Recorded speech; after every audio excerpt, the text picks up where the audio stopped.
what we've seen. We've seen interest rates go up. Can you see that? Okay. We had 50 basis points in January. We had another 25 basis points recently in July. Now you can see they're quite hesitant. In Turkey, they moved 400 basis points in one meeting. Okay, 4%. Why? To stabilize their currency.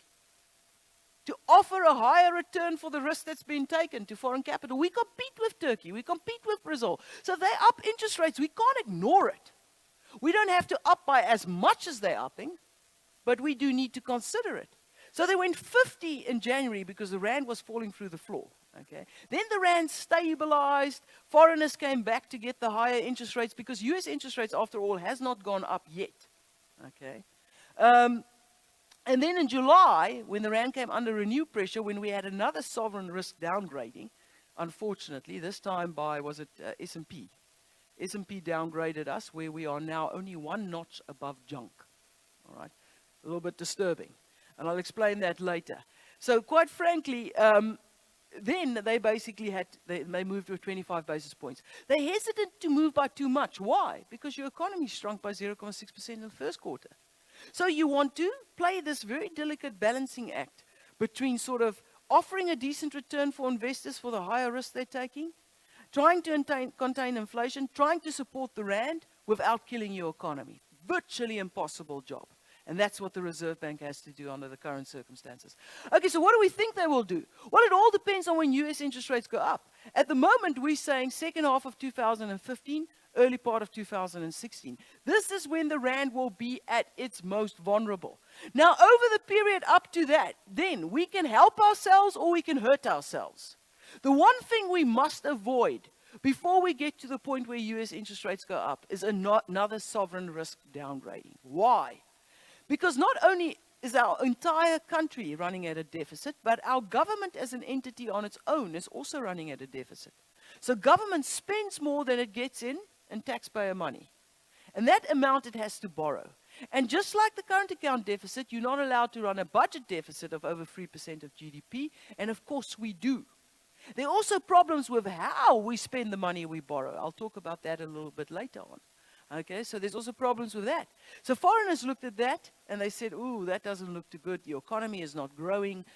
You have very strange economic policies, and they've downgraded us. Very importantly, S&P downgraded us to one notch above junk. Now, what is important about that? If a Moody's joined them and also downgrade us, possibly in October, and we are now just one notch above junk, it has massive implications for the amount of funds will come for South Africa. Why?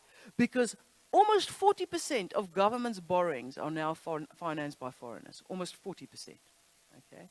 It's foreign funds coming in. And when that foreign funds leave, it will be instant. And the sovereign risk ratings are absolutely critical in that. We are now part of something called Citibank's World Government Bond Index. All right? And in that index, we've got a weighting. And that weighting is assigned to us based on the sovereign risk ratings. And they require that you have, between the three major rating agencies, Moody's, S&P, and Fitch, a rating of at least, on average, 2 above junk. Okay? One have already downgraded us to 1 above junk. If the other one follows, we're going to slip out of that. Now, they will maybe do two things. They will either reduce our weighting, which means instant money gone. Gone. Remember, almost 87 billion rand in foreign funding has come in to finance our government deficit. Almost all of that is related to Citibank's World Government Bond Index. So can you imagine what would happen to the rand when they sell out? Now, they can either reduce our weighting, which won't be the worst case, but we'll feel it in the currency, or they can drop us. If they drop us, all of that money goes. You with me? Just to illustrate the risk. I'm not saying it's going to happen, but you need to be aware of it. That's around AUKUS. So we can either help ourselves or hurt ourselves. But the big damage will come when US interest rates go up. And then we believe the Reserve Bank will have very little choice. For the higher risk, they will have to up interest rates. We think they'll have to move another 200 basis points just to stabilize things.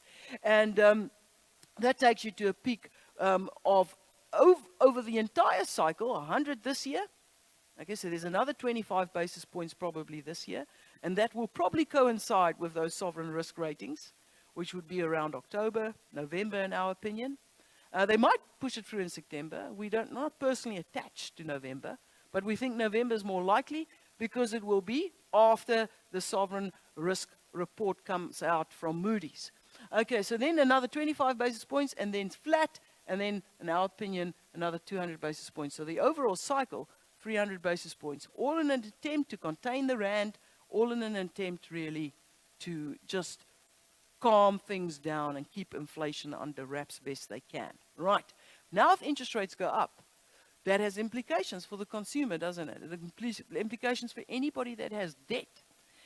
Now already in South Africa, in this particular cycle, there's been very little credit demand. So even before interest rates went up, when interest rates were still at a 30-year low, there was very little credit demand in this particular cycle.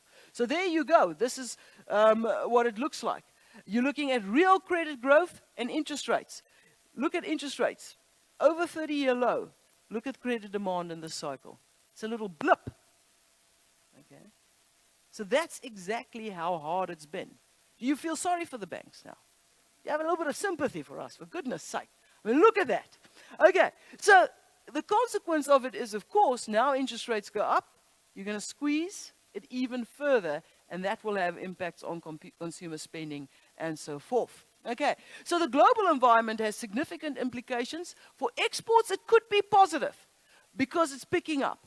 But with that, money's going to move back to advanced economies as they grow faster, as their interest rates start to rise, and that has implications for our rand, and it has implications for interest rates, which has a ripple effect onto our consumer and onto our services industry. So that's the global environment. Now let's look at the policy environment. It's been a big factor why South Africa has underperformed, and especially on the production side, because a lot of the intervention has come on that side. Our policy environment has, quite honestly, since this particular administration came into power, been utterly confusing. If you were to ask somebody, what are we? How does South Africa view the future? How do we view going about it? Are we going to go about it as a market economy? Are we going to go about it in the European way, where the state plays a significant role, but it still has a very, very strong and sophisticated private sector? Or are we going to go about it the Bolivian, Argentinian, Venezuelan sort of way? But you can't say the Chinese way. This government often uses China. China's private sector has gone from 0% of their economy to 95% of their economy. China is the ultimate poster child for capitalism. Okay? It has no mercy for labor. It only concerns with profit. It is brutal in that and in the pursuit of that. All right, so really China is not the example. So which one are we going to do? Well, frankly, we don't know. We look a lot like Argentina. One day we're for the markets. One day we know the private sector plays a critical role and is a big employment creator. The very next second we detest them. They exploit us. Okay? We don't know what we want to do. We don't know what sort of economy we want to be. We don't know who we want to allow to drive this goal. But we do know from economic history that countries that have large and significant private sectors fare better than countries that have large and significant governments. We do know from economic history the freer citizens are in economic terms. So degrees of economic freedom is directly related to a lower income distribution, and higher levels of economic wealth. Right? So we know this. So what have we done? We've done all sorts of things to really scare off investors, the very investors we need to give us the dollars and the euros to fund our imports and to fund our government debt. The first thing is this Mineral and Petroleum Resources Development Amendment Bill. It was pushed through Parliament just before the election in a tremendous hurry. It was ill-considered. There was a huge amount of objection to it. And what it really is doing is it's allowing the minister a tremendous amount of discretion. The minister can, for example, the Minister of Minerals and Resources can, for example, decide this is a strategic industry. And when the minister decides that it's a strategic industry, they can decide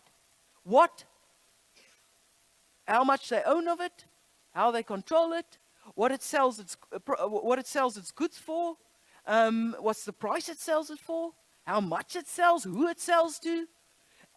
That's no way to run a business. Private sector would not be interested in it. So that's one problem. The other problem is there's a lot of gas in the Karoo, as you all know, huge amounts of gas. There's also apparently huge amounts of gas off Mossel Bay. Because technology has developed to such an extent, during the old days they couldn't extract it, but now they can extract it, and it's significant, it's massive. It could change this country. We could become an America. America is now an exporter of energy, a net exporter of energy. But, of course, government said, no, we want a 30% carry on any gas or exploration. That means government can come in today. A private firm has literally sunk billions of US dollars into the exploration, to the development of these gas plants, and government can say, give me 30%. Which private firm would be interested in that? Nobody. So this is a big negative, a huge, huge negative. Okay, then there's the labor legislation, which is just schizophrenic. On the one hand, we say, okay, we're going to have a youth employment subsidy to make labor more attractive. At the very same breath as we exhale, we say, and we're going to up minimum wages. Okay, so those don't actually work together. So they just counteract each other. And then, of course, there is the new land reform policy. It's just a proposal, people, so relax. It's not gone to that yet. Now, if any of you actually gone to the site, gov.za, and pulled down this particular land reform bill, do it for yourself. It's hugely entertaining. It's extremely badly written, and it makes absolutely no sense. And you all know what the idea here is. It is to accelerate land reform. 50% of your land, basically, you have to give to your workers. Workers will get a stake in the land depending on how long they've worked on the property or worked for you. And you will only be compensated for 25% of that 50%. So basically 25% then the government claims it will pay, but it will pay into this fund. Okay, who's going to run the fund? I know who's going to run the fund. The cousin of a particular person that has an ANC ticket. That's probably how it's going to work. But they will, of course, never acknowledge that, but that's probably what it's going to be. But the whole thing is very badly conceived. So, for example, if you work there, I can't remember the exact ratios, but I remember reading it and going, if you worked 5 years on a farm, you get 10%, say. Just say. The ratios might be different, but the idea is the same. If you work 20 years, an entire additional decade, you get like 15% or 20%. If you work more than 15 years, you get 25%, say for argument's sake, of that 50% slice. But the question is, what happens to the poor oak that worked 9 years and 11 and a half months? Can you understand? It's not only going to affect you as the farmer, but it's going to cause ruptions and discontent between laborers. I've worked here 9 years, I get 10%. You've worked here 2 months longer than me, and you get an entire 20%. So it's just unbelievably badly conceived. It's not clear in the policy whether it will still operate as one unit, whether this is an equity partnership, or whether it's an actual distribution of land. It's not clear either. It's not clear what happens to liabilities. So you distribute the asset. Do you distribute the debt? Okay, that's important for us as banks to understand. Okay, so it's all a proposal, apart from the fact that it is very clearly expropriation without compensation and therefore inherently unconstitutional. But if that thing does go through, in whatever form, it will be extremely negative for South Africa. And it won't just stop with farmland. It will spill over into residential, it will spill over into commercial, and it will definitely affect capital inflows. So our economic policies have without a doubt deteriorated, okay? So we really have a cabinet that has an interventionist, a developmental flavor, but at the same time they realize if you want to actually grow, you do need to liberalize. You need to support the private sector. So they caught, between a rock and a hard place. They don't know which way to go. They realize if they are better to business actually give them something and we have better growth. But at the same time, they've got all this pressure from the left. And they consider the economic freedom fight as an enormous threat. So they have to do something leftist to just keep those voters with them, in their view. And that's the problem. So the policy is just this mismatch and general concerns, and just makes no sense and is often counterproductive. But this is very, very negative for South Africa.